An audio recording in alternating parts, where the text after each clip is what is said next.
வணக்கம். இன்னைக்கு நம்மளோட இந்த விளக்கப்பதிவுக்கு உங்கள வரவேற்கிறேன். இன்னைக்கு ரொம்ப ஆழமான, ஆனா ரொம்ப முக்கியமான ஒரு உளவியல் உண்மைய பத்தி நாம அலச போறோம். அதாவது, நம்மளோட சொந்த திறமைகள நாமே எப்படி முடக்கி வச்சிருக்கோம் அப்படிங்கறத ரொம்ப எளிமையான ஒரு குட்டி கதை மூலமா நாம புரிஞ்சுக்க போறோம்.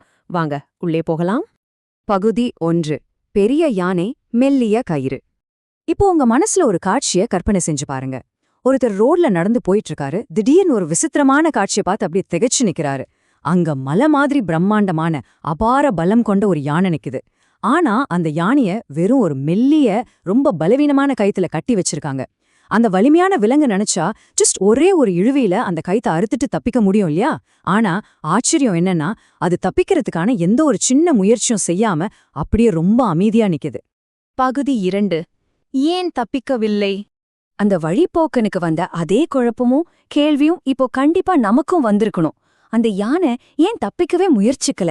இவ்ளோ பெரிய பலம் கொண்ட ஒரு உயிரினம் இப்படி ஒரு சாதாரண மெல்லிய கயித்துக்கிட்ட எந்த ஒரு எதிர்ப்பும் காட்டாம அப்படியே சரணடையும். கொஞ்சம் யோசிச்சு பாருங்க, இதுக்கு பின்னாடி என்ன காரணமா இருக்கும்? பகுதி 3. கயிற்றின் ரகசியம். இந்த மர்மத்துக்கு விடை கண்டுபிடிக்க அந்த மனிதர் நேரா யானை பாகன் கிட்டேயே போய் விளக்கம் கேக்குறாரு. அதுக்கு அந்த பாகன் சொன்ன பதில் ரொம்பவே ஆச்சரியமா இருந்துச்சு. இந்த யானை ரொம்ப குட்டியா இருக்கும்போது இதே மாதிரி ஒரு கயிற்றால தான் அதை கட்டணும். அப்போ அதை அறுத்துட்டு போற அளவுக்கு அதுக்கு பலம் பத்தல. பல தடவை முயற்சி பண்ணியும் அதால முடியல. ஆனா இப்போ அதை நல்லா வளர்ந்த பிறகும் கூட நம்மால இந்த கயித்தை அறுக்க முடியாது அப்படின்னு அது முழுமையா நம்புது அப்படின்னு பாகன் சொல்றாரு. உங்களுக்கு ஒண்ணு தெரியுமா? யானைகளுக்கு அபாரமான ஞாபக சக்தி உண்டு. ஆனா அந்த அபாரமான ஞாபக சக்தியே இங்கே அதுக்கு பெரிய எதிரியா மாறிடுச்சு. குட்டி யானையா இருந்தப்போ கிடைச்ச அந்த தோல்வியோட நினைவ அது மனசுல ரொம்ப ஆழமா பதிய வச்சுக்கிடுச்சு. இப்போ பிரச்சனை அந்த யானையோட கால்ல கட்டியிருக்க கயிற்றுல இல்ல, அதோட மனசுல கட்டியிருக்க கயிற்றுல தான் இருக்கு. அது உடல் அளவுல பலமா இருந்தாலும் மனதளவுல தன்னைத்தானே பலவீனப்படுத்திக்கிடுச்சு. பகுதி 4. மனதின் கயிறு. விலங்குகளை பத்தின இந்த குட்டி கதை அப்படியே நம்ம மனிதர்களோட இயல்பை பிரதிபலிக்க ஒரு கண்ணாடி மாதிரி இருக்குங்க. இதத்தான் நாம மனதின் விலங்கு அப்படின்னு சொல்றோம்.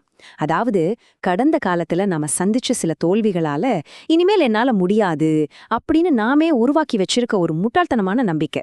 அந்த யானை மாதிரியே தான் நாமும் சின்ன வயசுலயோ அல்லது கடந்த காலத்திலயோ சந்திச்ச தோல்விகளை கெட்டியா பிடிச்சுக்கிட்டு இன்னிக்கும் நம்மளால ஒன்னும் பண்ண முடியாது அப்படின்னு நாமே ஒரு வட்டத்துக்குள்ள முடக்கி வச்சுக்கிறோம். பகுதி 5. தடைகளை உடைத்த. சரி, இந்த பிரச்சனையிலிருந்து நாம எப்படி விடுபடுறது? இதுக்கான தீர்வு ரொம்ப ரொம்ப எளிமையானது தாங்க, ஆனா ரொம்ப ஆழமானதும் கூட. முதல்ல நம்மள தடுத்து நிறுத்துறது உண்மையாலுமே இப்ப இருக்கிற சூழ்நிலையா, இல்ல பழைய தோல்வி நினைவுகளால நம்ம மனசுக்குள்ள நாமே கட்டியிருக்க கயிறா அப்படிங்கறத நம்ம தெளிவா புரிஞ்சுக்கணும். இந்த தடையை நீங்க உடைக்கணும்னா அந்த கயிற்றை அறுக்க ட்ரை பண்றதை விட உங்க மேல நீங்க வச்சிருக்கிற அந்த தப்பான நம்பிக்கைய முதல்ல மாத்தி அமைக்கணும். என்னால முடியும்னு நீங்க நம்ப ஆரம்பிச்சா எந்த கயிறும் உங்களை கட்டி போட முடியாது. நாம இந்த விளக்க பதிவோட இறுதிக்கு வந்துட்டோம். விடைபெற இந்த நேரத்துல உங்களை நோக்கி ஒரு முக்கியமான கேள்வியை வைக்க விரும்புறேன். இன்னைக்கு உங்க வாழ்க்கையில உங்க முன்னேற்றத்தை தடுத்து நிறுத்துற அந்த என்னால் முடியாது அப்படிங்கிற கண்ணுக்கு தெரியாத கயிறு எது? கொஞ்சம் ஆழமா யோசிச்சு பாருங்க. கடந்த கால தோல்வுகள் என்னைக்குமே உங்களுக்கான நிரந்தர தடைகள் கிடையாது அப்படிங்கறத முதல்ல உணருங்க. உங்களோட அந்த மனத்தடைகளை இன்னைக்கே உடைத்தறியுங்க. தொடர்ந்து சிந்திப்போம், நம்மள நாமே மேம்படுத்துவோம். மீண்டும் சந்திக்கலாம்.